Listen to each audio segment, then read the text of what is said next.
Hello students, last session में हमने cover किया अपना call back and call back help. हमने समझा कि कॉल बैक्स को किस तरीके से यूज़ किया जाता है। एसिंक्रोनस कोड में भी हमने कॉल बैक्स का यूज़ किया और सिंक्रोनस कोड में भी हमने दोनों टाइप के कोड में रन करके देखा अपने कॉल बैक्स को। एंड देन हमने देखा कि जब हम नेस्टेड कॉल बैक यूज़ करते हैं किसी भी टास्क को कंप्लीट करने के लिए, किसी भी टास्क को सीक्वेंस वाइज कंप्लीट करने के लिए, तो हम क्या करते हैं, हम इवेंचुअली एक कॉल बैक हेल्प क्रिएट कर देते हैं। अब जो कॉल बैक हेल्प क्रिएट होता है उसे हेल्प क्यों बोला गया है? क्योंकि वो थोड़ा कॉम्प्लेक्स कोड हो जाता है जिसे अंडरस्टैंड करना हमारे लिए थोड़ा डिफिकल्ट हो रहा था। अब ऐसे कोड को सॉल्व करने के लिए उसका जो सोल्यूशन था वो आया हमारे पास प्रॉमिस। तो आज के सेशन में हम प्रॉमिस के बारे में ही पढ़ने वाले हैं।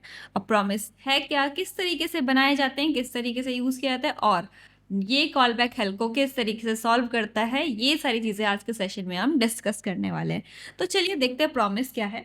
सो मुझे यहाँ पे मिल रहा है प्रॉमिस, और प्रॉमिस की एक डेफिनेशन मुझे मिली है। सबसे पहले हम डेफिनेशन देखते हैं एंड देन एक रियल लाइफ एग्जाम्पल लेंगे इसको समझने के लिए। ओके, तो यहाँ क्या लिखा हुआ है? A promise is a good way to handle asynchronous operations.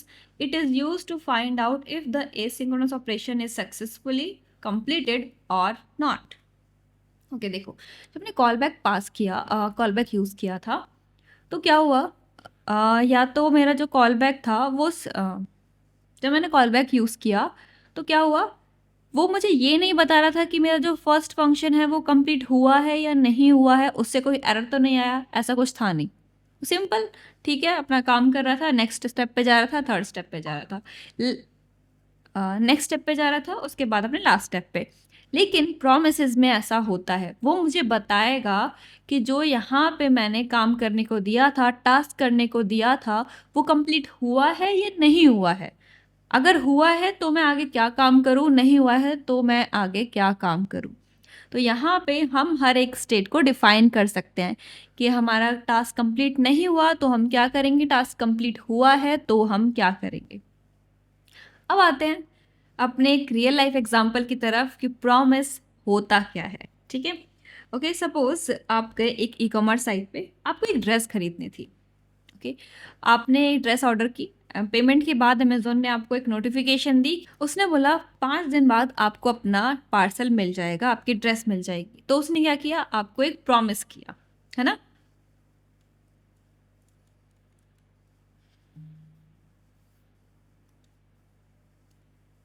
सो हम आपने एक ऑर्डर किया था, अब ये जो ऑर्डर था वो आपको मिलने वाला था 5 डेज के बाद। ठीक है, उसने आपको कर दिया प्रॉमिस कि आपको ये पार्सल मिल जाएगा 5 दिन में। अब ये जो पार्सल है वो आपको मिलेगा या नहीं मिलेगा, दो केसेस हैं। आपको प्रॉमिस किया उसने और होगा क्या, या तो आपको पार्सल हो जाएगा रिसीव, ठीक है, रिसीव हो जाएगा, या फिर रिसीव नहीं होगा, कैंसिल हो गया आपका पार्सल। ओके, पार्सल हो गया कैंसिल। तो अब मैं क्या क्या कर सकती हूँ, कैंसिल हो गया या फिर रिसीव हो गया, दो स्टेट थी। मतलब रिसीव हो गया, इसका मतलब जो प्रॉमिस था उसने कंप्लीट किया अपना, अमेजोन ने अपना जो प्रॉमिस था वो कर दिया कंप्लीट। लेकिन अगर रिसीव नहीं हुआ होता तो प्रॉमिस कंप्लीट नहीं हुआ। तो प्रॉमिस की दो स्टेजेस हैं, या तो प्रॉमिस आपका कंप्लीट होगा या तो नहीं होगा। सिंपल है। तो यही आपका जावास्क्रिप्ट का प्रॉमिस भी यही कहता है। जो आपका जावास्क्रिप्ट का प्रॉमिस है वो भी इसी तरीके से वर्क करता है कि आपका जो प्रॉमिस है या तो कंप्लीट होगा या तो नहीं होगा। ओके, तो यही हम पढ़ने वाले हैं जेएस प्रॉमिस के अंदर, जावास्क्रिप्ट प्रॉमिस के अंदर। तो चलिए अब क्या क्या चीज़ें हैं इसके अंदर वो डिस्कस करते हैं। सो यहाँ पे देखो, एक प्रॉमिस का डायग्राम है। सबसे पहले जब हम प्रॉमिस बनाते हैं या तो प्रॉमिस फुलफिल होता है जैसे भी हमने डिस्कस किया, या तो प्रॉमिस फुलफिल नहीं होगा जिसे हम बोलते हैं रिजेक्ट। ओके, प्रॉमिस फुलफिल होगा या तो नहीं होगा। अब देखो, जब आपको प्रॉमिस फुलफिल हुआ, सपोज जो आपको पार्सल था वो रिसीव हो चुका है, रिसीव होने के बाद जो आपने ड्रेस मंगाई थी आप क्या करोगे, उसे ट्राई करोगे, कहीं पहन के जाओगे, है ना। तो प्रॉमिस पूरा होने के बाद भी तो कुछ टास्क हो रहा है कि आप उस ड्रेस को पहन के जा रहे हो कहीं पे। तो प्रॉमिस पूरा होने के बाद क्या टास्क करना है वो भी हम यहाँ पे डिफाइन करते हैं। अब सेकंड ऑप्शन क्या था, प्रॉमिस रिजेक्ट। अगर प्रॉमिस रिजेक्ट हो गया तो क्या करना है? अगर मेरा जो पार्सल है वो मेरे को डिलीवर नहीं हुआ टाइम पे, तो मैं क्या करूँगी, अमेज़न की वेबसाइट पे जाऊँगी एंड देन एक कंप्लेंट फाइल करूँगी या फिर वहाँ पे जाके उनके कस्टमर सपोर्ट से कनेक्ट करूँगी। तो हमारे यहाँ पे तो प्रॉमिस के अंदर क्या होता है, प्रॉमिस में अगर आपका जो प्रॉमिस है वो फुलफिल होगा तब भी हम कुछ काम करने वाले हैं, रिजेक्ट होगा तब भी हम कुछ काम करने वाले हैं।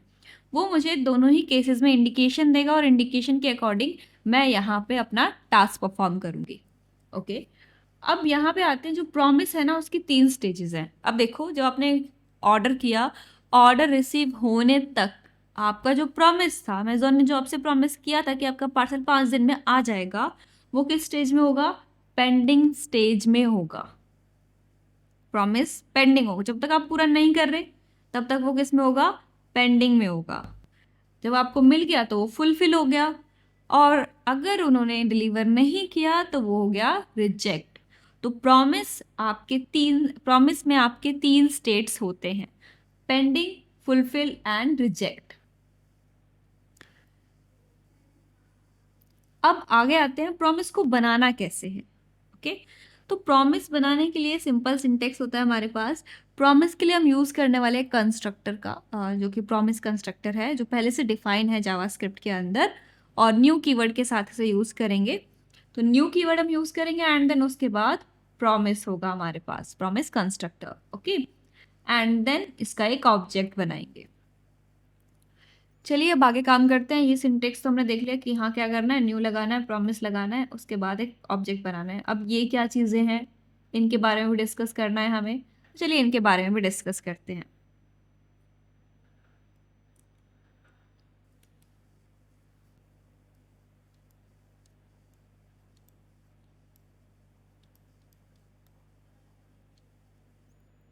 ओके, सो सबसे पहले हमने क्या देखा कि प्रॉमिस की 3 स्टेजेस थी, या तो वो पेंडिंग में होगा,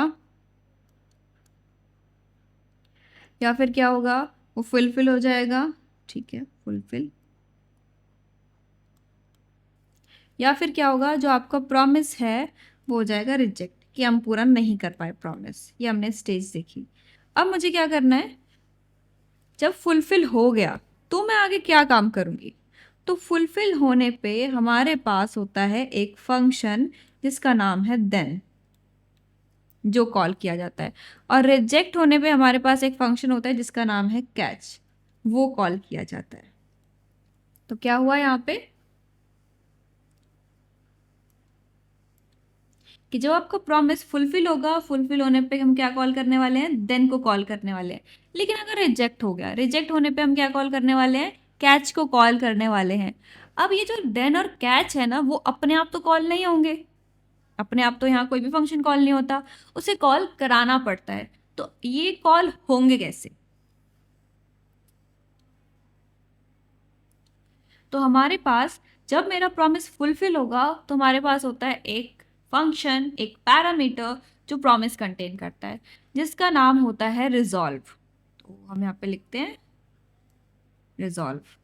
तो प्रॉमिस फुलफिल हुआ तो इसका मतलब प्रॉमिस हो गया रिजॉल्व, और हम रिजॉल्व फंक्शन को कॉल करते हैं with some data, and then वो कॉल करता है हमारे देन फंक्शन को। ओके, लेकिन जब प्रॉमिस होता है रिजेक्ट, तो उसके लिए हमारे पास रिजेक्ट ही एक फंक्शन होता है, रिजेक्ट नाम का एक फंक्शन होता है जो कॉल करता है कैच को। एक बार और मैं एक बार और यहाँ पे इस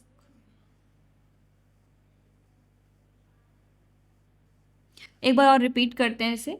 तो प्रॉमिस हमारा स्टार्ट होगा, प्रॉमिस या तो फुलफिल होगा या तो होगा रिजेक्ट।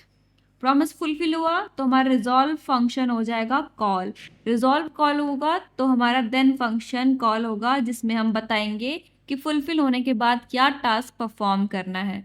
लेकिन अगर रिजेक्ट हुआ तो रिजेक्ट फंक्शन हो जाएगा कॉल, जिसमें हम बताएंगे कैच, सॉरी रिजेक्ट हो जाएगा, रिजेक्ट के बाद हम यहाँ पे कॉल करेंगे कैच को, जिसमें हम बताएंगे कि अब क्या टास्क परफॉर्म करना है, प्रॉमिस रिजेक्ट हो चुका है। तो ये सारी चीज़ें हमें यहाँ पे परफॉर्म करनी है। अब एक सिंटेक्स देखते हैं छोटा सा। अभी हमने यहाँ पे देखा भी सिंटेक्स किस तरीके से बनता है, अब खुद से बना के भी देख लेते हैं।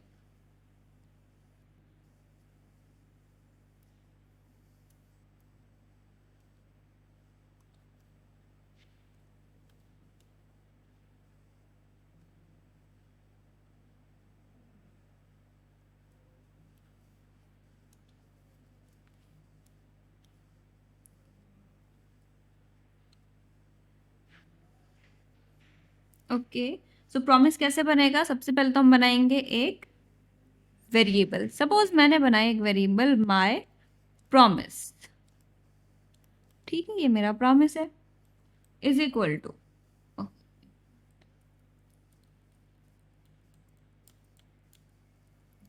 सबसे पहले हम बनाएंगे एक वेरिएबल। मैंने यहाँ पे बनाया वेरिएबल लेट से बनाया मैंने माय प्रॉमिस, और इसके बाद यहाँ पे हम यूज़ करेंगे न्यू कीवर्ड का, क्योंकि हम यहाँ पे ऑब्जेक्ट बना रहे हैं तो न्यू कीवर्ड आपको यूज़ करना है, जैसे एरे के लिए ऑब्जेक्ट के लिए यूज़ किया था। और यहाँ पे कैपिटल पी से स्टार्ट करते हुए लिखना है अपना प्रॉमिस। तो मैंने यहाँ लिखा प्रॉमिस, प्रॉमिस की स्पेलिंग थोड़ी सी मिस्टेक हो गई है, इसे ठीक कर लेते हैं। ये मैंने प्रॉमिस लिखा। अब ये जो प्रॉमिस है ना, अभी के लिए मैंने सिर्फ इतना लिखा, तो इससे क्या बनेगा, मेरा एक ऑब्जेक्ट बन जाएगा। ये मेरा क्या है, एक ऑब्जेक्ट, प्रॉमिस ऑब्जेक्ट है। ओके, इसके थ्रू मैं इसे कॉल कराऊंगी, इसे यूज़ करूंगी आगे जाके।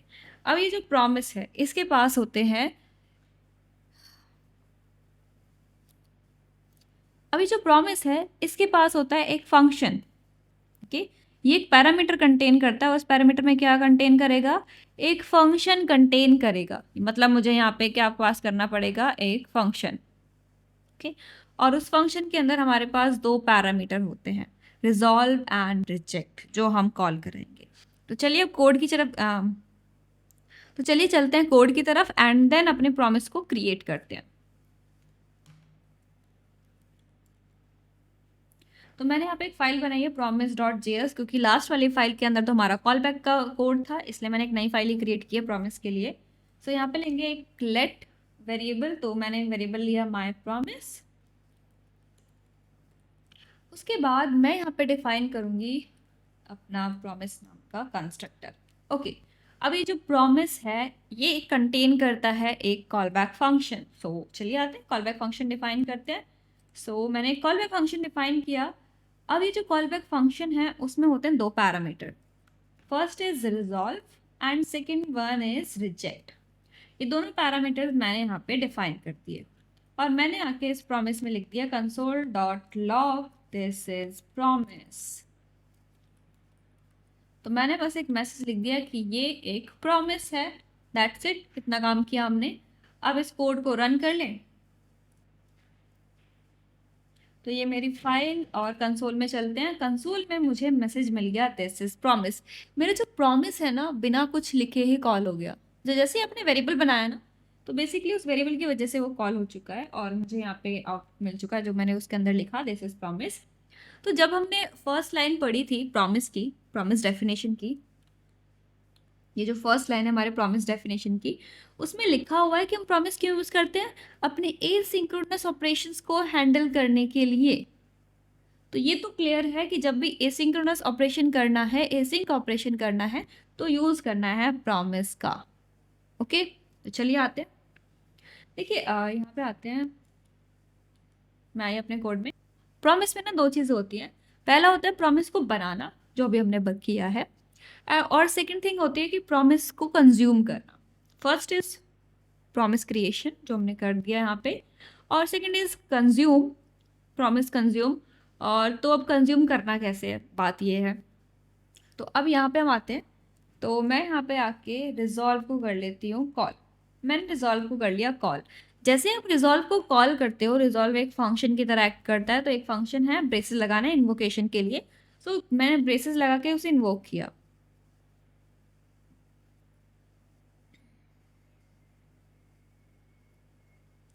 ब्रेसेस लगा के मैंने उसे इन्वोक किया, इसका मतलब क्या है कि मेरा प्रॉमिस कंप्लीट हो चुका है, जो भी आपने काम बोला था वो कंप्लीट हो चुका है, इसका मतलब ये है।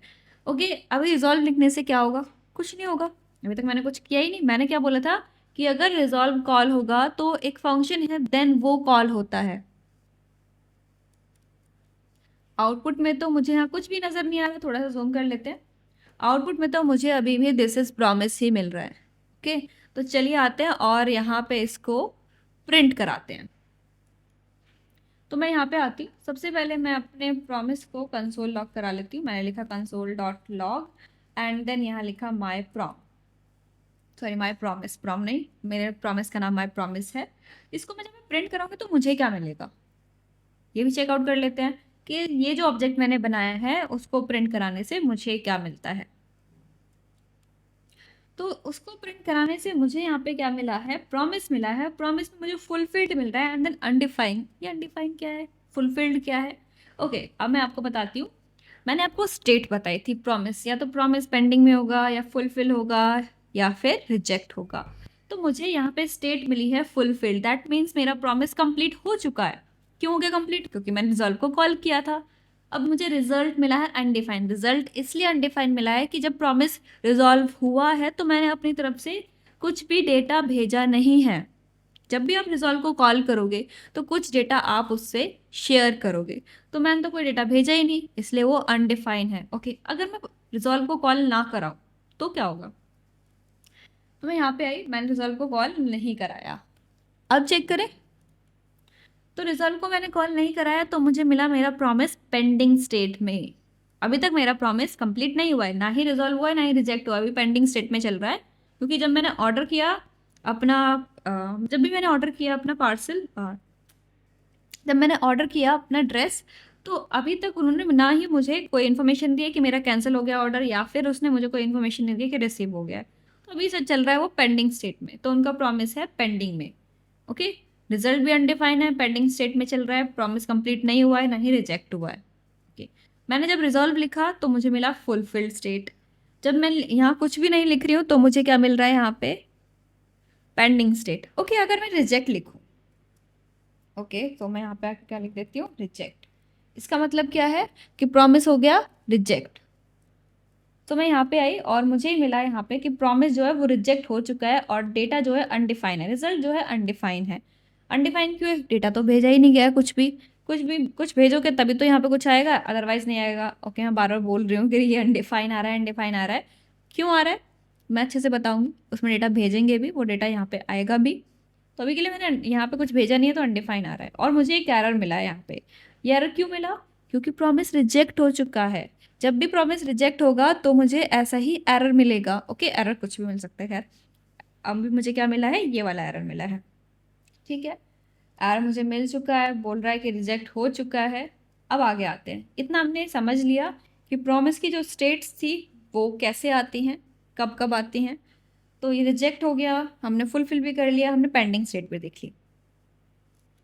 अब मैं यहाँ पे आती हूँ, मैं अपने प्रॉमिस को यहाँ पे रिजॉल्व करूँगी और रिजॉल्व में कुछ डेटा भेजूंगी। ओके, तो मैं एक डेटा भेज देती हूँ, सपोज एक ऑब्जेक्ट में भेज देती हूँ, और ऑब्जेक्ट में मैंने भेजा यहाँ पे टॉपिक। क्या टॉपिक पढ़ रहे हैं हम यहाँ पे पढ़ रहे हैं प्रॉमिस के बारे में। तो रिजॉल्व मुझे एक डेटा भेजेगा और उस डेटा में मैंने पास किया ऑब्जेक्ट, तो ये object as a data pass किया जाएगा प्रॉमिस फुलफिल होने के बाद। अब आउटपुट चेक करें, तो मैंने आउटपुट चेक किया तो प्रॉमिस ये है मेरा।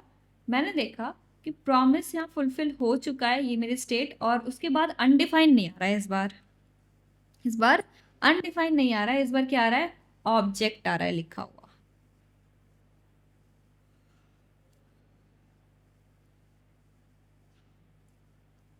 अभी ऑब्जेक्ट क्यों आ रहा है लिखा हुआ, ऑब्जेक्ट इसलिए आ रहा है लिखा हुआ क्योंकि मैंने एक ऑब्जेक्ट पास किया है रिजॉल्व के अंदर। ऑब्जेक्ट पास किया, ऑब्जेक्ट आ रहा है लिखा हुआ। ओके, अब एक काम करते हैं, कुछ और पास करते हैं। तो मैंने यहाँ से हटाया, मैंने यहाँ लिख दिया हेलो, तो हेलो आ जाएगा आउटपुट में। मैंने यहाँ देखा क्या आ रहा है, फुलफिल्ड होके हेलो आ रहा है। पहले अनडिफाइन आ रहा था ना, तो रिजल्ट में क्या आया, हेलो। मतलब जो आप रिजॉल्व के अंदर डालोगे वही आपको रिजल्ट में मिलेगा। रिजॉल्व के अंदर मैंने ऑब्जेक्ट डाला, मुझे ऑब्जेक्ट मिला, मैंने स्ट्रिंग डाली, मुझे स्ट्रिंग मिल रही है। एरर डालोगे एरर मिल जाएगा। मतलब जो आप पास करना चाहो वो आप पास करो और वही आपको आउटपुट में मिलने वाला है। ओके, अब आगे आते हैं।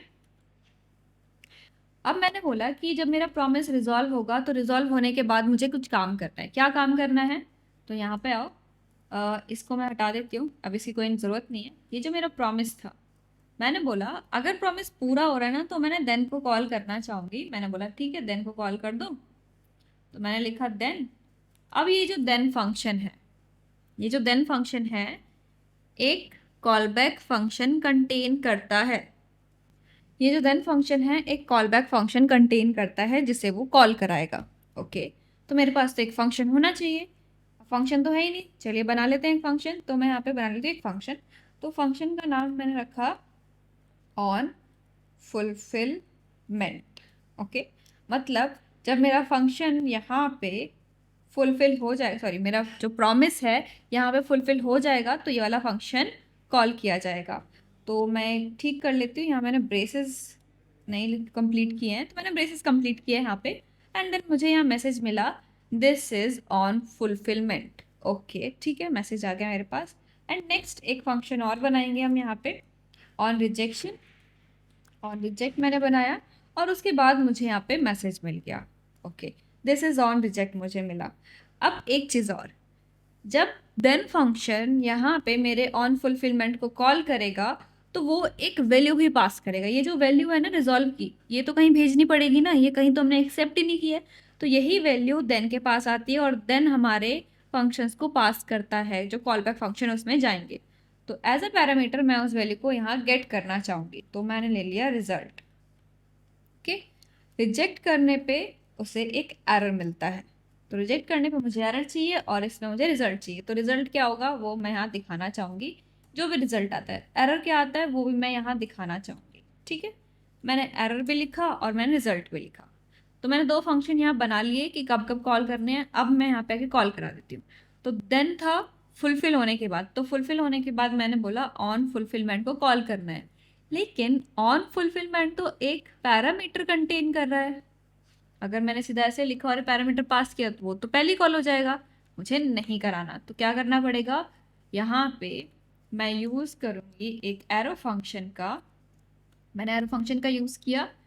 अब जो देन के पास वैल्यू आ रही है रिजॉल्व से, वो मैं यहाँ पे ले लेती हूँ। मैंने लिया डेटा और वो डेटा मैं यहाँ पे आके पास कर देती हूँ, तो इसके पास आ जाएगा डेटा। ठीक है, अभी मैंने सिर्फ क्या किया है कि मेरा जो फंक्शन है, मेरा जो प्रॉमिस है, सॉरी मेरा जो प्रॉमिस है वो रिजॉल्व हो जाएगा। रिजॉल्व होने पे क्या कॉल होगा, देन फंक्शन कॉल हो गया। रिजॉल्व होने में क्या होगा, देन फंक्शन कॉल होगा। और देन फंक्शन में हम यहाँ एक फंक्शन को कॉल करा रहे हैं ऑन फुलफिलमेंट, और उसके अंदर वो रिजल्ट भेज रहे हैं जो रिजॉल्व भेजेगा। चेक करें, तो मैं आई यहाँ पे और मुझे आउटपुट में मिला this is on fulfilment hello. Hello क्यों आया, क्योंकि रिजॉल्व ने हेलो भेजा है। रिजॉल्व जो भेजेगा उसे आप एक्सेप्ट करोगे एंड देन प्रिंट कराओगे। तो हेलो उसने भेजा, मैंने हेलो ले लिया और प्रिंट करा दिया, सिंपल। अब आगे आते हैं, रिजेक्ट कराते हैं। तो अगर मेरा प्रॉमिस रिजेक्ट होता है तो हम क्या करेंगे, तो मैं यहाँ पे लगाऊंगी कैच, और इस कैच में मैं यहाँ पे सेम चीज़ करने वाली हूँ, एक एरो फंक्शन। एरो फंक्शन में आएगा मेरा एरर और मैंने यहाँ पे ऑन रिजेक्ट को करा दिया कॉल। अब देखो ऑन रिजेक्ट में भी एक पैरामीटर चाहिए और वो पैरामीटर मैंने यहाँ पास कर दिया। ये जो एरर है, ये एरर मैंने यहाँ पास किया और वो जाएगा इसके पास और वो यहाँ प्रिंट हो जाएगा। ठीक है, कॉल कराते हैं।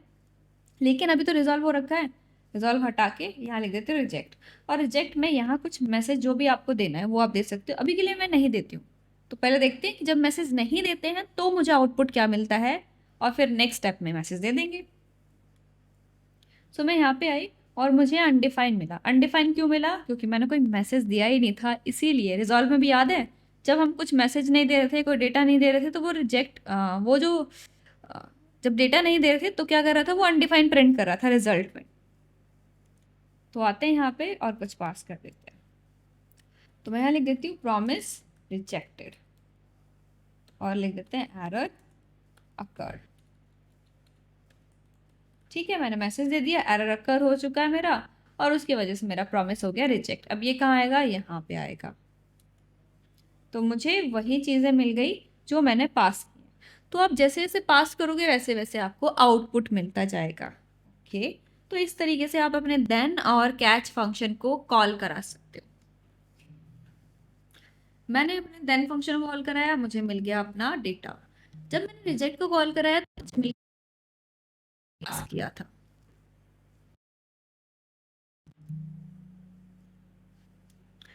इतना समझ आया आप लोगों को। अब आगे चलें, तो मैं आगे आई यहाँ पे। अब ये जो मैंने इतना बड़ा कोड लिखा है ना, कि ये दो लाइनें पहले डिफाइन किया अपना फंक्शन, पहले मैं इसको हटा देती हूँ, मुझे नहीं चाहिए ये। मैं सीधा आके यहाँ पे क्या लिखूंगी, मैं सीधा यहाँ पे आके लिखूंगी कि ये जो कॉल बैक फंक्शन मैंने पास किया है उसे मैं सीधा कंसोल लॉग करा देती हूँ। इतना ही तो काम करना था, इतना तो मैं यहाँ डायरेक्ट भी कर सकती हूँ। क्यों मैं बनाऊँ अलग से फंक्शन, तो मैंने नहीं बनाया अलग से फंक्शन। आके लिखो यहाँ पे कंसोल डॉट लॉग, अगर इतना ही थोड़ा सा काम करना था तो मैं यहाँ पे आके कंसोल लॉग लिख रही हूँ और डायरेक्टली ये काम कर रहा है। तो मुझे इतने बड़े कोड की कोई नीड नहीं है। आप अपने कोड को जितना शॉर्ट हो सके उतना शॉर्ट रखो। ओके, सो मैंने यहाँ पे रखा console dot log data and यहाँ पे भी रखा कंसोल लॉग डेटा, और सॉरी डेटा नहीं, एरर। तो एरर मुझे मिलेगा, चेक कर लें मुझे आउटपुट वैसा ही मिल रहा है नहीं मिल रहा। तो आउटपुट मुझे वैसा ही मिल रहा है जैसे था, बस मैसेज हट गया है। मैसेज क्योंकि मैंने वहाँ कुछ और लिखा था, यहाँ कुछ और लिखा है, इसीलिए। रिजॉल्व कर लें, चलिए रिजॉल्व भी कर लेते हैं, रिजेक्ट को हटा देते हैं। तो मुझे यहाँ पे मिल गया अपना हेलो। तो इस तरीके से आप अपने देन के अंदर फंक्शन बना सकते हो। आपको अलग से कोई फंक्शन बना के कॉल करने की कोई नीड नहीं है, आपसे जाके वहीं पे अपना फंक्शन बनाओ और कॉल कराओ। तो ये तो हो गया कि रिजॉल्व होने पे देन कैसे कॉल होगा और कैच कैसे कॉल होगा। अब एक काम करते हैं, ये जो कोड हमने लिखा है इस कोड के अंदर अपना सेट टाइम आउट ऐड करते हैं, क्योंकि एसिंक्रोनस कोड के लिए प्रॉमिस का यूज़ किया जाता है, तो उसी के लिए यूज़ करते हैं। तो चलिए आते हैं, मैं यहाँ पे ऐड कर देती हूँ सेट टाइम आउट। अब ये जो सेट टाइम आउट है, अगेन इसके अंदर एक कॉल बैक फंक्शन देना होता है, दे दिया एक कॉल बैक फंक्शन, और मैं यहाँ पे आके रिजॉल्व को कॉल कराऊंगी। और इससे पहले ये जो मैंने दिस इज प्रॉमिस लिखा है ना, इसके बाद एक मैसेज मैं दे देती हूँ कंसोल डॉट लॉग में। यहाँ एक मैसेज देंगे डेटा फैचिंग, ताकि यूज़र को दिखाएं थोड़ा सा कि हमारा डेटा फैच हो रहा है इतने, आप थोड़ा सा वेट करो, टाइम आउट लग रहा है यहाँ पे 2 सेकंड का या 10 सेकंड का, जितना भी लगे उतना, ठीक है। और यहाँ मैंने मैसेज दे दिया डेटा फेच्ड। डेटा फेच होने के बाद मैंने रिजॉल्व में कुछ भेजा है। अब रिजॉल्व में हेलो वेलो नहीं भेज रही हूँ, मैं अपना ऑब्जेक्ट भेजूंगी जैसे मैंने बनाया था, ठीक है। हेलो भेज, यहाँ अपना ऑब्जेक्ट भेजते हैं, तो टॉपिक कॉलन, और यहाँ हम क्या लिखेंगे, अपना प्रॉमिस। प्रॉमिस पढ़ रहे हैं हम, प्रॉमिस भेजेंगे यहाँ पे, मैंने भेज दिया, ठीक है।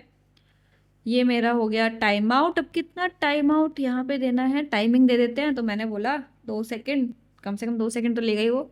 तो होगा क्या, प्रॉमिस कॉल होगा, जब तक मेरा प्रॉमिस कंप्लीट नहीं होता तब तक ये देन व्हेन कॉल नहीं होने वाला, ठीक है। क्योंकि देन और कैच तो इसीलिए लगे होते हैं कि जब तक रिजॉल्व कॉल नहीं होगा तब तक देन कॉल नहीं होगा, जब तक रिजेक्ट कॉल नहीं होगा तब तक मेरा कैच कॉल नहीं होगा। ओके, चलिए आते हैं। तो अब यहाँ पे देखो, दिस इज प्रॉमिस डेटा फैचिंग, मैं थोड़ा रिफ्रेश कर लेती हूँ। ओके, मैंने रिफ्रेश किया, this is फैचिंग, this is promise, and refresh कर लेते हैं। मुझे यहाँ मिला दिस इज प्रॉमिस डेटा फैचिंग, और 2 सेकंड बाद मुझे मिला डेटा फेच्ड, कि डेटा आ गया और ये है मेरा data, topic and promise. Topic, उसकी वैल्यू प्रॉमिस।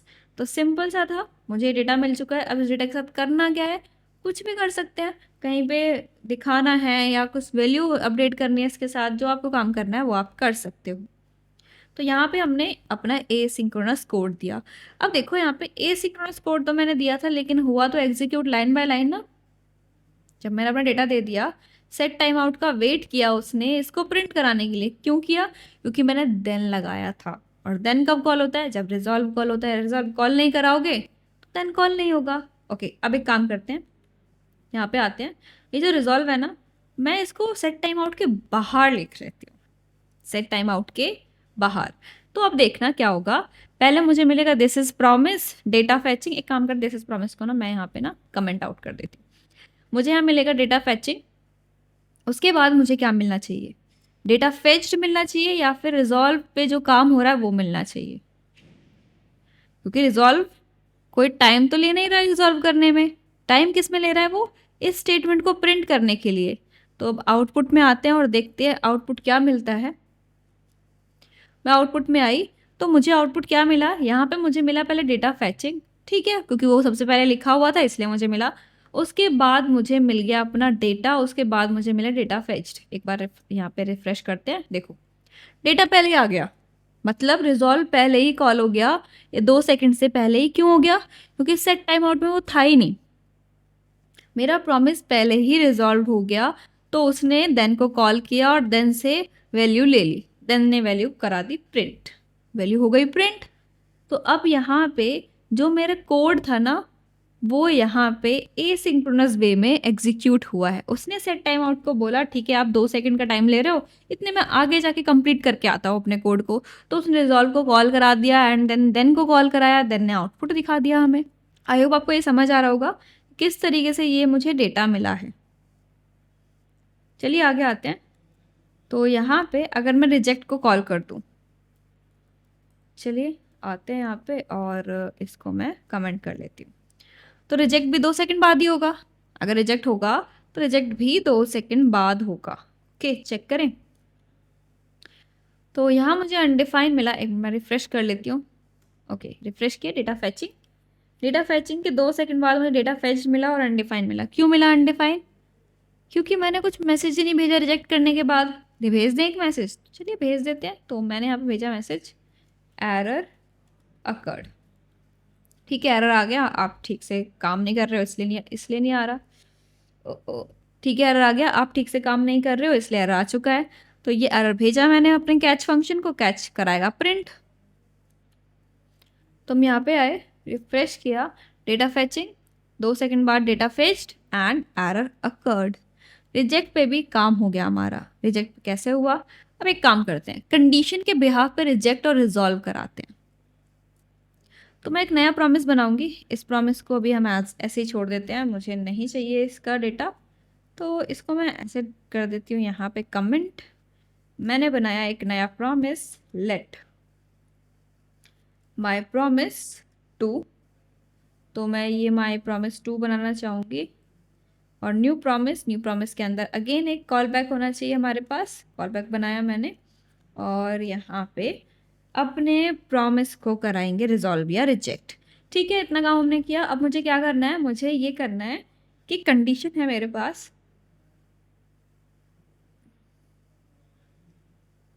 एक कंडीशन है मेरे पास लेट, और इसके अंदर मुझे मिला है चेक। तो इसमें मुझे यहाँ पे मिला है ट्रू। मैं चाहूँगी कि अगर मेरी वैल्यू ट्रू है चेक के अंदर तो मुझे क्या करना है? एक मिनट रुकना। ओके, तो मुझे ये काम नहीं करना, मुझे करना तो है बट सेट टाइम आउट के अंदर करना है। Set time out, again call back function, और कॉल बैक फंक्शन के अंदर यहाँ पे अपना काम करेंगे। ये चेक बैक है ना, ये सब इसके अंदर करेंगे ताकि थोड़ा टाइम तो ले, एसिंक्रोनस कोड तो बने। और यहाँ पे आके मैं बोलती हूँ फिर से 2 सेकंड का टाइम ले लो आप। ठीक है, 2 सेकंड का टाइम ले लो ना। लेकिन अगर चेक ट्रू है तो मैं चाहूँगी कि आप रिजॉल्व को कॉल कर दो और रिजॉल्व में ना ये जो वैल्यू है ना चेक की वो पास कर दो, पता चले इसके अंदर वैल्यू क्या आई है। ओके, लेकिन अगर इसकी वैल्यू फॉल्स है तो मैं चाहूँगी कि आप रिजेक्ट को कॉल कर दो और अगेन उसकी वैल्यू पास कर दो इसके अंदर। क्लियर हुआ? क्या करना है मुझे सिर्फ इतना करना है कि प्रॉमिस कॉल होने पे मुझे सेट टाइम आउट में चेक करना है। अगर वैल्यू ट्रू है तो मैं रिजॉल्व को कॉल करूँगी, अदरवाइज मैं रिजेक्ट को कॉल करूँगी और जो भी मेरी चेक की वैल्यू है उसको भेजूंगी as a parameter, as a value. चलिए आते हैं। तो मैं यहाँ पे आई, मैंने बोला माई प्रॉमिस टू, और उसके बाद मैंने बोला देन कॉल होगा मेरा। देन के अंदर मैं एक कॉल बैक फंक्शन बनाऊंगी और इस कॉल बैक फंक्शन के अंदर जो पैरामीटर मुझे मिल रहा है उसकी वैल्यू पास करूँगी। ठीक है, मैंने डेटा नाम का पैरामीटर फिर से ले लिया अपने पास। चलिए मुझे क्या करना है? कंसोल करना है। मैंने बोला ठीक है कंसोल कर दो। कंसोल में क्या लॉक करना है? डेटा लॉक करना है। लेकिन अगर ये सही नहीं है तो मैं चाहूँगी कैच को कॉल करना। एक मिनट, मैंने गलत जगह कैच लिख दिया, बाहर लिखना है कैच। मैं यहाँ पे चाहती हूँ कि जो मेरा कॉल बैक फंक्शन होगा वो कंसोल लॉक कराए यहाँ पे। अब क्या लेंगे? चलिए एरर ही ले लेते हैं फिर से पैरामीटर, और ज़रूरत नहीं कि आपको एरर लेना है, आप कुछ भी ले सकते हो, दैट्स योर चॉइस। ओके, सो मैंने यहाँ पे लिखा एरर। ओके, ठीक है, इतना हो चुका है। अब चेकआउट करें। अभी वैल्यू क्या है? ट्रू है। ट्रू है दैट मीन्स मुझे रिजॉल्व मिलना चाहिए और उसकी वैल्यू मुझे मिलेगी। ठीक है, आओ। मैं यहाँ पे आई, मुझे रिजॉल्व इज नॉट डिफाइन मिला। क्यों मिला? क्योंकि मैंने ना एज अ पैरामीटर पास नहीं किया उसे। तो यहाँ पे आओ, यहाँ डिफाइन करो रिजॉल्व को। अरे ध्यान रखना इसका नाम रिजॉल्व और रिजेक्ट ही रखना। ओके, क्योंकि पहले से नेमिंग कन्वेंशन है कि रिजॉल्व और रिजेक्ट ही रखा है, तो हम भी रिजॉल्व और रिजेक्ट ही रखेंगे, हम कौन सा से चेंज करेंगे। चलिए आगे आते हैं। अब चेकआउट करें, हमें एरर जो मिल रहा था वो हटाया नहीं। ओके, तो यहाँ पे मुझे मिला एरर अकर्ड इन प्रॉमिस, और मुझे यहाँ मिल रहा है 6, क्योंकि मेरा जो ऊपर वाला प्रॉमिस है नहीं है उसकी वैल्यू आई है। जो मेरा दूसरा वाला प्रॉमिस है उसकी वैल्यू मेरे पास ट्रू आई है, लाइन नंबर 34। तो ये जो एरर अकर्ड है वो पहले वाले प्रॉमिस से आया है, नए वाले प्रॉमिस से मुझे ट्रू मिला है, तो मैं पहले वाले प्रॉमिस को हटा ही देती हूँ। ओके, चलिए हटाते हैं इसको। तो इसको यहाँ से कमेंट कर दो, मैंने किया कमेंट, इसे यहाँ पे भी कर दो। ओके, अब जो हमारा नया वाला प्रॉमिस है बस उसकी वैल्यू आएगी, तो उसकी वैल्यू आ गई मेरे पास ट्रू।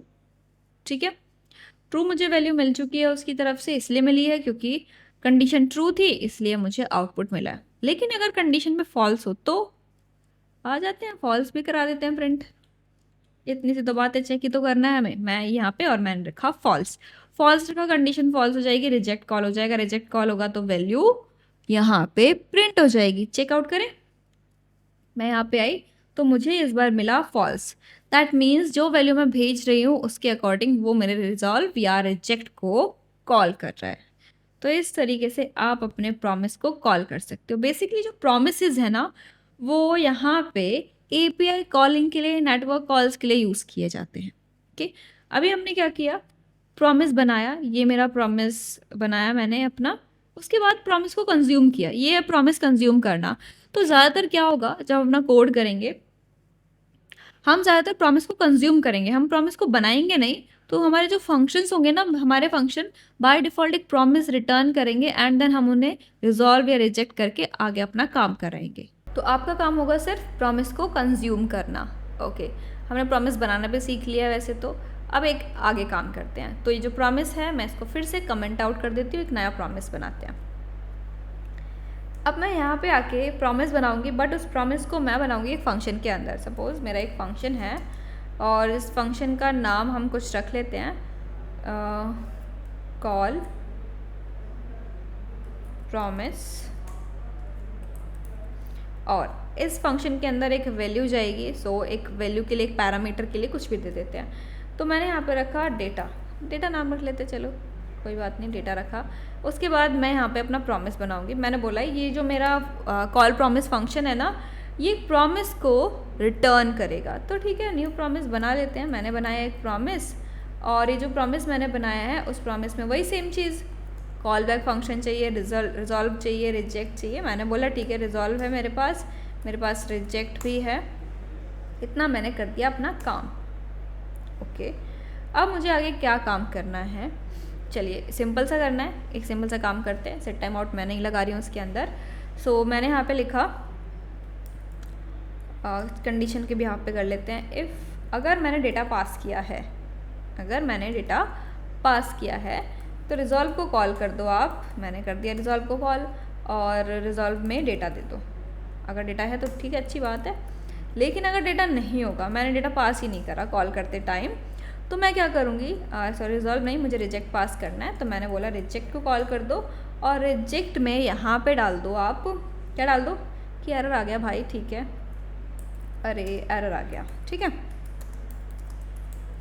इतना रखते हैं, एक सिंपल सा रखा है। तो अब इसे कॉल कैसे कराएंगे, फंक्शन के अंदर मुझे क्या रिटर्न कर रहा है, वो एक प्रॉमिस रिटर्न कर रहा है। तो यहाँ पे आओ, जैसे फंक्शन को कॉल कराते हो वैसे ही लो। मैं यहाँ पे प्रॉमिस फंक्शन को कॉल करा लेती हूँ। तो मैंने यहाँ पे लिया let p1 is equal to call promise. तो मैंने कॉल प्रॉमिस रखा, और इसके अंदर मुझे क्या देना है, डेटा देना है। मैंने बोला डेटा मेरा है नेम मोनिका, ठीक है। मैंने वैल्यू पास की है, वैल्यू पास की है, इसका मतलब क्या कॉल होगा, रिजॉल्व कॉल होगा। अब रिजॉल्व कॉल होगा तो आगे क्या काम करना है, p1 डॉट,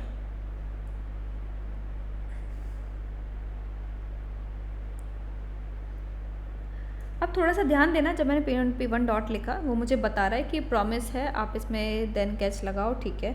बट ये जो p1 है उसके अंदर आया क्या है, प्रॉमिस आया है। मैंने बताया तो क्या आया है उसके अंदर, प्रॉमिस। क्यों आया है, क्योंकि कॉल प्रॉमिस क्या रिटर्न कर रहा है, वो रिटर्न कर रहा है एक प्रॉमिस।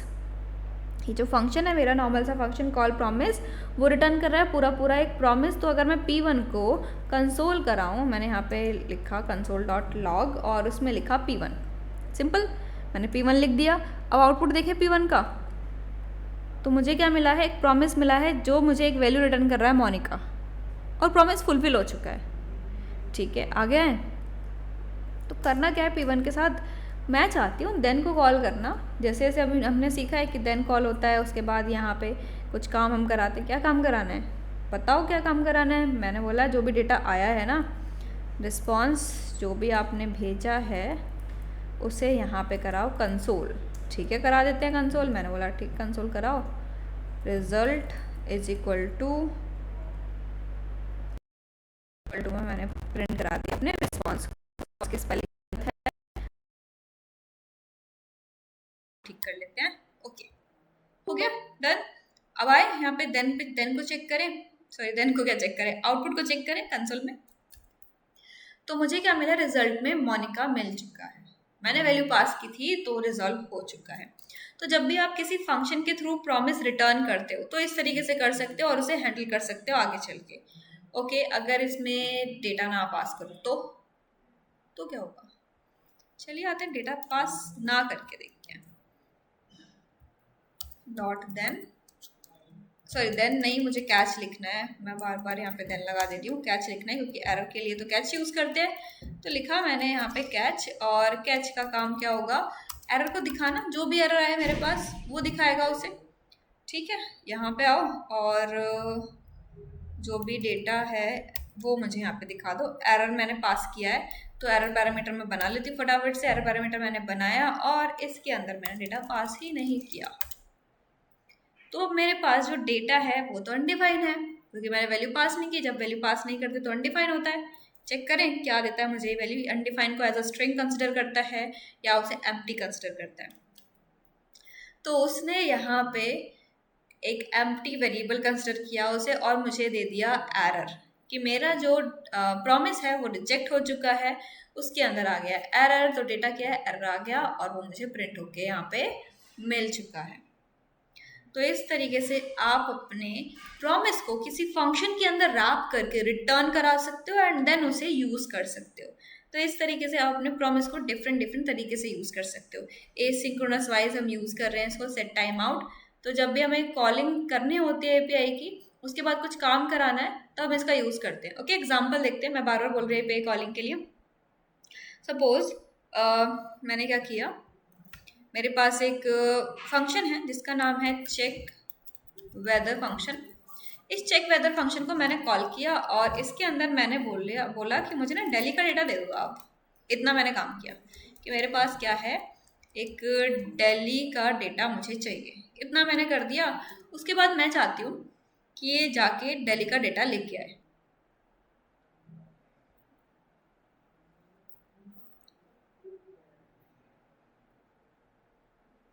तो मैंने उससे क्या बोला कि मेरे पास ना एक फंक्शन है जिसका नाम है कॉल वेदर। तो उसे यहाँ राइट डाउन करते हैं। मैंने बोला कि मेरे पास है कॉल वेदर नाम का एक फंक्शन और उसके अंदर मैं पास कर रही हूँ कि मेरे पास एक दिल्ली है, दिल्ली नेम है सिटी। उसका मुझे क्या चाहिए, मुझे वेदर बता दो इसका। ठीक है, तो क्या होता है, ये जो कॉल वेदर फंक्शन है ये कॉल करेगा हमारे सर्वर। ठीक है, सर्वर बना लेते हैं छोटा सा। तो ये मेरा ऐप जिसमें यूज़र आके डेटा देखना चाह रहा है, वेदर फॉरकास्ट ऐप। उसके बाद यहाँ मेरे पास एक सर्वर है, बना लेते हैं अपना सर्वर। ओके, तो क्या होता है कि जब यूज़र अपना डेटा यहाँ डाल रहा है, बोल रहा है कि दिल्ली का डेटा दे दो या हरियाणा का दे दो या फिर पुणे का दे दो, मुंबई का दे दो, तो यहाँ पे जाती है एक रिक्वेस्ट। क्या भेज रहे हैं हम, रिक्वेस्ट भेज रहे हैं। तो रिक्वेस्ट जाती है, अब ये थोड़ा सा टाइम लेता है। तो ये थोड़ा टाइम लेगा, लोड लेगा, 2 सेकंड लेगा, 10 सेकंड लेगा, क्योंकि सर्वर पे तो बहुत काम होते हैं ना, बहुत सारा डेटा भी होता है, बहुत सारा डेटा है, तो थोड़ा सा टाइम लेगा। सपोज इसने 2 सेकंड का टाइम लिया। उसके बाद उसने यहाँ पे भेजा अपना रिस्पॉन्स कि ये लो जो आपने डेटा मांगा था दिल्ली का, ये रहा वेदर डेटा, डिस्प्ले कर दो यहाँ पे। ठीक है, वो डिस्प्ले हो जाएगा। ठीक, अब जब तक वो रिक्वेस्ट यहाँ जा रही है सर्वर पे और उसके बाद मेरे पास रिस्पॉन्स आ रहा है, क्या तब तक मैं यहाँ पे वेट करूँ? मेरी एप्लीकेशन क्या वेट करेगी यहाँ तक? नहीं, हम वेट नहीं करेंगे। ओके, तो उसके लिए हम एसिंक्रोनस कोड का यूज़ कर लेते हैं कि आगे काम होता रहेगा। अब सपोज काम तो आगे होता रहेगा। मैंने क्या किया कि जब मैंने अपने कॉल वेदर फंक्शन को कॉल कराया, मेरा जो फंक्शन था उसे मैंने कॉल कराया, उसके बाद मैंने यहाँ पे उसको से जो भी वैल्यू रिटर्न कर रहा है, जो भी वेदर रिटर्न कर रहा है, उसको यहाँ पे w नाम के वेरिएबल में स्टोर किया। और मैंने बोला कि ये ना इसे कंसोल लॉग कर देना, w को कंसोल लॉग कराया w को। अब क्या हुआ, इसको तो टाइम लग रहा था, इसको 2 सेकंड लग रहे थे, तो हमारा जो इंजन है, तो हमारा जावास्क्रिप्ट का इंजन है, उसने बोला ठीक है आपको 2 सेकंड टाइम लग रहा है, आप अपना काम करो, मैं नेक्स्ट कोड पे जाता हूँ। तो वो आ गया इस कोड पे, उसने देखा कि डब्ल्यू को प्रिंट कराना है, लेकिन डब्ल्यू के पास तो कोई वैल्यू नहीं है, वो तो अनडिफाइंड प्रिंट कर देगा, मतलब मुझे आउटपुट गलत मिलेगा। तो ये मुझे नहीं चाहिए था।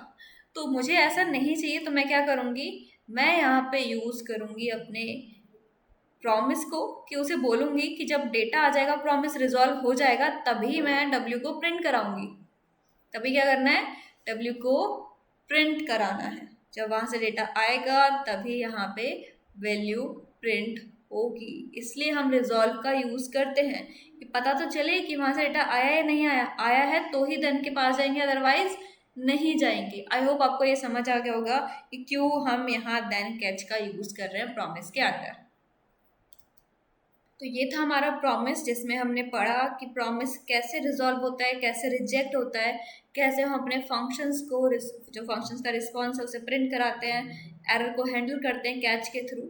तो ये सारी चीज़ें हमने यहाँ पे क्लियर की। अब हम एक काम करते हैं, अब हम पढ़ने वाले हैं प्रॉमिस चेनिंग। ओके, प्रॉमिस चेनिंग पढ़ेंगे, दैट मीन्स एक प्रॉमिस के बाद मैं दूसरे प्रॉमिस को रिजॉल्व करूँगी, मतलब मल्टीपल देन लगने वाले हैं यहाँ पे। तो वो कैसे लगेंगे उसकी बात करते हैं, और यहाँ पे जो हमारा नेस्टेड कॉल बैक था उसको सॉल्व करेंगे। अब अब हम क्या करने वाले हैं, जो हमारा कॉल बैक हेल्प क्रिएट हुआ था उसे प्रॉमिस की हेल्प से सॉल्व करने वाले हैं। तो चलिए आते हैं, पहले मैं इस कोड को करूँगी कमेंट, इस कोड को कर लेते हैं कमेंट, यहाँ पे ये हो गया कमेंट। ओके, चलिए आते हैं, हमने क्या देखा था पहले वो हम देख लेते हैं। तो मैं आपको थोड़ा रिमाइंड करा देती हूँ कि हमने क्या किया था।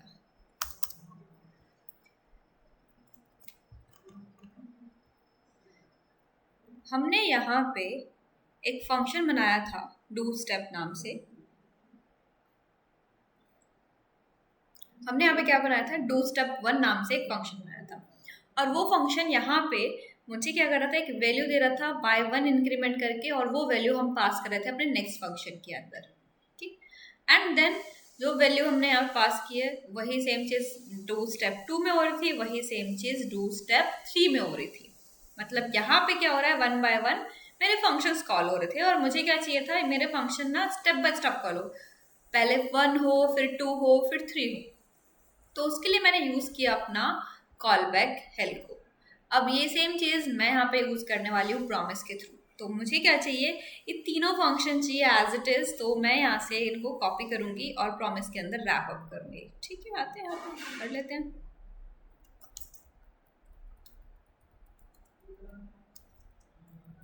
मैंने तीनों फंक्शन किया कॉपी, अब आता अपने प्रॉमिस वाले फाइल में। तीनों फंक्शन को मैंने एज इट इज़ रखा। ठीक है, एज इट इज़ रखा। मुझे क्या करना है, मुझे यहाँ पे बनाना है अपना एक प्रॉमिस। चलिए बना लेते हैं। तो मैंने बोला ये जो फंक्शन है मेरा डू स्टेप 1, वो रिटर्न करने वाला है एक प्रॉमिस को, और उस प्रॉमिस के अंदर ये सारा काम होगा। तो बस अब मुझे ब्रेसेस यहाँ पे क्लोज करने, तो मैंने ब्रेसेस कर दिए क्लोज। सेम चीज़ मैं यहाँ पे करने वाली हूँ, तो उसे भी कर लेते हैं। यहाँ पे मैं आई और यहाँ मैसेज करेंगे, सॉरी मैसेज नहीं, यहाँ प्रिंट करेंगे अपना न्यू प्रॉमिस, एंड देन यहाँ पे आके इस प्रॉमिस को करेंगे क्लोज। ओके, ये सजेशन मुझे मिल रहे हैं ना, मैं बता दूँ ये ब्लैक बॉक्स AI की वजह से मिल रहे हैं। तो अगर आपको नहीं मिल रहे तो आप इस एक्सटेंशन को डाउनलोड कर सकते हो VS कोड के अंदर। अब आगे आते हैं, मैंने यहाँ पे आके लिखा कि आप एक प्रॉमिस रिटर्न कर रहे हो, उस प्रॉमिस को कर रहे हो यहाँ पे क्लोज। ये मेरे 3 फंक्शन हैं और तीनों ही प्रॉमिस रिटर्न करते हैं। तो मैं यहाँ पे आती हूँ और मैंने बोला मेरा जो पहला फंक्शन है डू स्टेप 1, मैं उसे कॉल कराना चाहूँगी, और उसको कॉल करने पे मुझे क्या करना है, मुझे यहाँ पे एक कॉल बैक फंक्शन पास करना है। उसे कॉल बैक फंक्शन को पास करने के साथ साथ मैं क्या करना चाहती हूँ वो यहाँ पे मेंशन करें। तो ये जो सजेशन मुझे दिया है ब्लैक बॉक्स AI ने, मैं इसे हटा देती हूँ, क्योंकि मेरे पास तो प्रॉमिसेस आ रहे हैं। तो प्रॉमिस आ रहे हैं, उनको सॉल्व करते हैं डू स्टेप 1। ठीक है, यहाँ पे आओ, तो मेंशन करो डू स्टेप 1 को। तो डू स्टेप 1 क्या है, मेरा एक फंक्शन। मैंने एक वेरिएबल बनाया, इसका नाम रखा स्टेप 1, और यहाँ रखा डू स्टेप 1। और इस डू स्टेप 1 में मुझे क्या पास करनी है, एक तो वैल्यू पास करनी थी, दूसरी चीज़ मुझे यहाँ पे एक फंक्शन पास करना है। तो मैं यहाँ पे एक फंक्शन पास करूँगी। कौन सा फंक्शन मैं यहाँ पे पास करने वाली हूँ? अपना दूसरा फंक्शन, जिसका नाम है डू स्टेप 2। अब देखो, जो डू स्टेप 1 है वो क्या रिटर्न कर रहा है? वो रिटर्न कर रहा है एक प्रॉमिस, और प्रॉमिस के अंदर हमें कॉल बैक फंक्शन को कॉल करा रहे हैं। तो मैं अपने कोड को ना थोड़ा सा चेंज करना चाहूँगी। कैसे चेंज करना है? क्योंकि मैं यहाँ पे पैरामीटर में सिर्फ एक वैल्यू पास करना चाहती हूँ, मैं एक फंक्शन पास नहीं करना चाहती। तो मैं यहाँ पे सिंपल क्या करूँगी, ये जो कॉल बैक लिखा हुआ है ना हर जगह, इसको हटाना चाहूँगी। तो मैंने यहाँ से इस कॉल बैक को हटाया, और यहाँ पे मैं इस कॉल बैक को हटा के यहाँ पे लिखूंगी रिजॉल्व, क्योंकि यहाँ पे हम अपने रिजॉल्व को कॉल करने वाले हैं। क्योंकि जब भी हम प्रॉमिस के साथ काम करते हैं तो प्रॉमिस रिजॉल्व होना चाहिए, अदरवाइज वो मुझे आउटपुट नहीं देगा। मैंने रिजॉल्व लिखा ही नहीं था कहीं पे, तो हम यहाँ पे आते हैं और कॉल बैक की जगह लिखते हैं अपना रिजॉल्व। तो ये जो रिजल्ट पास होने वाला है वो हमारे कॉल बैक, वो हमारे रिजॉल्व के अंदर पास होने वाला है। तो मैंने इसे हटाया, एंड देन अगेन यहाँ पे आओ, इसे रिमूव करो और यहाँ पे आके रिजॉल्व को लिखो। ठीक है, रिजॉल्व के ये जो मेरा प्रॉमिस है वो रिजॉल्व हो जाएगा। तो मैंने क्या किया, अभी मेरे पास एक वैल्यू है डू स्टेप 1 में 0। ठीक है, मैंने डू स्टेप 1 को कॉल किया। ठीक है, डू स्टेप 1 में कॉल होगा, 0 पास होगा, और एक वो प्रॉमिस रिटर्न करेगा। अगर वो एक प्रॉमिस रिटर्न करेगा दैट मीन्स मुझे देन और कैच लगाना पड़ेगा। ठीक है, आते हैं। तो मैं यहाँ पे आती हूँ, मैंने लिखा स्टेप 1 डॉट देन। अब ये देन में मुझे क्या रिटर्न करने वाला है? अपना रिजल्ट, मेरी वैल्यू में +1 करने वाला है। ठीक है, यहाँ पे आते हैं। जो ये मेरी वैल्यू में +1 करेगा वो मैं यहाँ पे ले लेती हूँ अपने रिजल्ट को। मैंने आरईएस पैरामीटर के अंदर वो वैल्यू ले ली। अब ये वैल्यू मुझे कहाँ पास करनी है? अपने डू स्टेप 2 फंक्शन के अंदर, ताकि वो उस पर अपना काम कर पाए। चलिए आते हैं, यहाँ पे हम कॉल करते हैं अपने डू स्टेप 2 फंक्शन को, और इसके अंदर पास करते हैं अपनी वैल्यू। जो रिस्पॉन्स उसने मुझे दिया है वो रिस्पॉन्स मैंने यहाँ पे पास कर दिया। अब ये देखो कि डू स्टेप 2 भी तो एक प्रॉमिस रिटर्न करेगा, दैट मीन्स वो प्रॉमिस मुझे यहाँ पे रिजॉल्व करना पड़ेगा, देन और कैच की मदद से हैंडल करना पड़ेगा। रिजॉल्व तो है ही। चलिए इसको एक वेरिएबल में लेते हैं। मैंने लिखा स्टेप 2 नाम का वेरिएबल है मेरे पास, और यहाँ मैं मैसेज देती हूँ लेट। ठीक है, और इसको प्रिंट कराने से पहले मैं कंसोल में दिखा भी देती हूँ कि मेरे पास क्या वैल्यू आ रही है रिस्पॉन्स की। Okay, step 1 value is equal to RES। Okay, and then मैंने स्टेप 2 को कॉल कर दिया। उसके बाद मैं इसको भी प्रिंट कराना चाहूँगी, और उसके बाद मैं इसे कॉल करूँगी। ठीक है, सबसे पहले मैंने उसे कॉल किया स्टेप 2 को, उसके बाद मैंने लगाया अपना देन फंक्शन, और देन के अंदर अपना एरो फंक्शन पास कर दिया। एरो फंक्शन मैंने यहाँ पे पास किया। अब इस एरो फंक्शन के अंदर रिजल्ट आएगा, मैंने लिखा रिजल्ट 1। ठीक है, अब इस रिजल्ट के साथ क्या काम करना है? मैंने बोला जो मेरे रिस्पॉन्स की वैल्यू आई है ना वो आप उसे प्रिंट करा दो। उसके बाद मैं स्टेप 3 को कॉल करना चाहूँगी। ठीक है, मैंने स्टेप 3 बनाया और लिखा डू स्टेप 3 अगेन। अब इसकी वैल्यू कहाँ से आएगी? इसकी वैल्यू आएगी ऊपर वाले से। मैंने बोला ठीक है, आप इसकी वैल्यू गेट करो, जो भी काम करना है इसके साथ काम करना, इसके साथ काम करना। और मैंने बोला ठीक है, स्टेप 3 भी एक प्रॉमिस रिटर्न करने वाला है, और मैंने उस प्रॉमिस को कर दिया यहाँ पे रिटर्न। तो यहाँ पे क्या हुआ, मैंने देन के अंदर देन यूज किया और देन के अंदर अपने फंक्शंस को कॉल कराया। मतलब यहाँ पे हम देन के अंदर देन यूज कर रहे हैं, और देन यहाँ पे हमारी हेल्प कर रहा है वैल्यूज को गेट करने में और दूसरे फंक्शन में पास करने में। आउटपुट चेक करें, हमने अब पास तो कर दिया, लेकिन आउटपुट क्या आ रहा है वो चेक करना ज़रूरी है। और एक काम और मैं करती हूँ, ये शायद आपको कंफ्यूजिंग थोड़ा सा लग रहा होगा, तो यहाँ पे आते हैं, इनको सेपरेट करते हैं। तो ये मेरा स्टेप 1 था। ओके, एक मिनट, ये थोड़ा गलत जगह से मैंने सेपरेट किया। यहाँ से मुझे करना है, यहाँ से करना है, दैट्स इट। तो ये आपका पहला प्रॉमिस, ये आपका दूसरा प्रॉमिस, ये आपका तीसरा प्रॉमिस। 3 प्रॉमिस हम यहाँ पे यूज कर रहे हैं, और 1 बाय 1 हम अपने वैल्यू रिटर्न कर रहे हैं। आउटपुट चेक करते हैं अपना। चलिए,